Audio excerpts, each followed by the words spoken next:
Fala galera, é exatamente isso. Venho aqui trazer para vocês uma aula sobre triângulos semelhantes, que eu falei que eu ia trazer, né, na aula anterior. Dar uma continuidade aí nas aulas de semelhanças em geometria métrica plana. Bom, vamos trazer aqui para vocês o triângulo que eu já tinha visto na aula anterior. Vou desenhar ele aqui de novo. Vamos lá. E queria que vocês pensassem junto comigo quais são as condições que eu falei na aula anterior, que seria para um polígono qualquer, são duas, né, para que eles sejam semelhantes. Vocês lembram que os ângulos, eles precisam ser congruentes, né? O que são ângulos congruentes? Eles precisam ter o mesmo tamanho. E outra condição é que os lados sejam correspondentes, tá?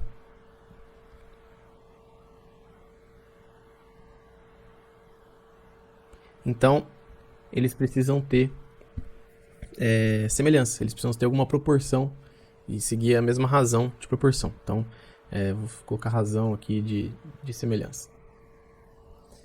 Então, vamos analisar um triângulo sem nenhum outro como comparação. Nosso triângulo bonitinho aqui, ele tem os vértices A, B e C. Ele possui um grau aqui em cada cantinho dele, que eu vou chamar de alfa, beta e teta. E os lados dele eu vou chamar de A, B e C, tá? Quais são as condições para se eu desenhasse para vocês um triângulo qualquer aqui, por mais que seja feinho e tal, qual que é a condição para que esse triângulo aqui seja semelhante a esse daqui?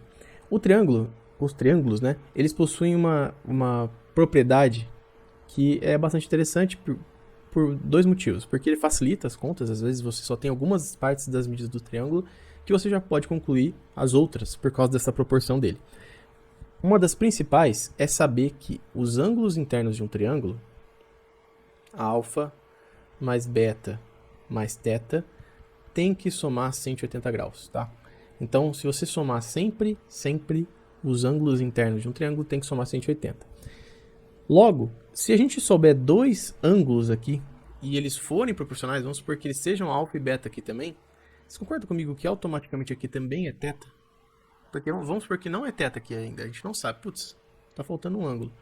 Mas a gente sabe que essa soma aqui tem que dar 180. Então, eu vou chamar de x esse ângulo aqui. 180 é igual a alfa mais beta mais o x, que a gente não sabe o que é. Mas você concorda comigo? Se alfa mais beta mais alguma coisa é 180, se aqui tem alfa mais beta mais alguma coisa, esse mais alguma coisa aqui é o mesmo teta de lá.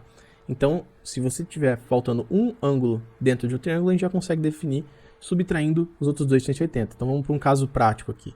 Alfa sendo 45 e beta também 45. Certo?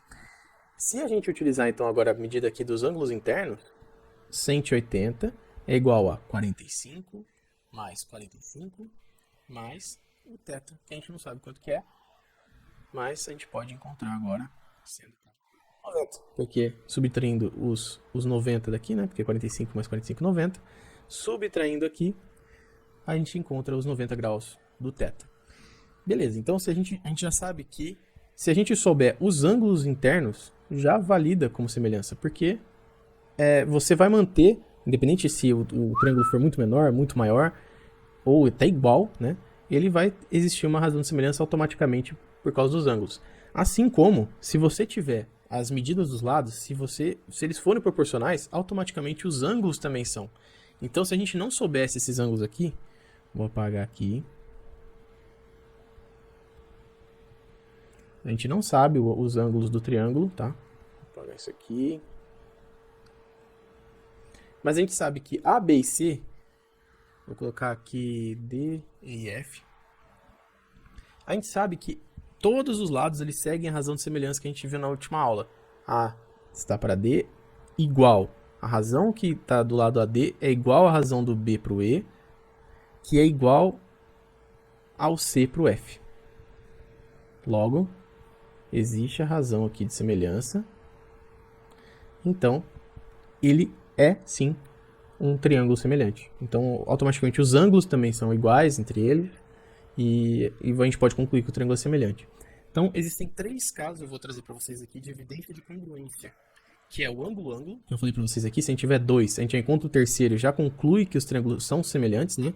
Se tiver 2 ângulos iguais os 2 triângulos, quer dizer que o terceiro também é igual, logo eles são semelhantes. Então, ângulo, ângulo. Existe o lado, lado, lado, que eu acabei de falar para vocês aqui, que se a gente tiver os 3 lados e eles forem, todos eles, com uma razão de semelhança, eles são triângulos semelhantes. E por último, o lado, ângulo, lado. Aqui, ó, vou pegar, vou desenhar um triângulo aqui e vou desenhar um maior aqui.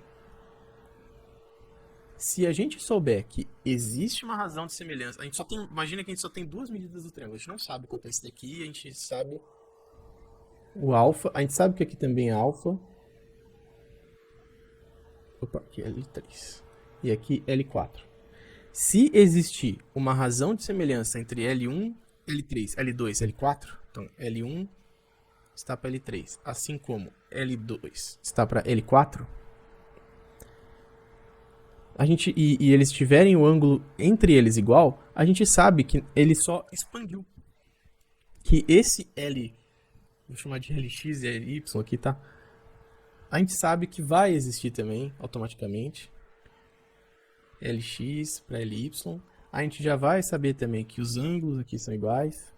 Então, valida a nossa semelhança dos triângulos.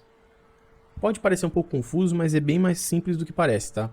Às vezes, fazendo alguns exercícios aí, vocês já identificam, fica bem lógico o negócio. A gente, quando expande uma figura, a gente sabe que se prolongar um dos segmentos aqui que formam o lado do triângulo, a gente vai perceber que se eles expandirem de forma proporcional, o outro também vai expandir de forma proporcional, tá? Então, se você tiver duas retas aqui, né? Dois segmentos que formam 2 lados do triângulo, a gente não sabe quanto mede o terceiro. Se a gente expandir de uma forma igual para os dois, esse aqui também vai expandir, ó, que está mais fininho aqui. Então é basicamente isso que diz esse terceiro, porque o ângulo se manteve, tá? O primeiro ângulo, o primeiro triângulo, vou até pôr uma cor diferente aqui, de azul, tá? Imagina que o primeiro triângulo é só até onde está preto e o segundo é ele expandido até o azul aqui. A gente sabe que se você expandir, ele vai expandir de forma semelhante. Vocês conseguem enxergar aí agora já até um caso do Tales? Percebe? Então, é tudo lógica. Com o tempo vocês vão treinando e vocês vão praticando isso. E vocês vão percebendo que é mais intuitivo do que parece. Beleza? Não esquece de deixar o like aí no vídeo, por favor. Agradeço a visita de vocês e até a próxima aula.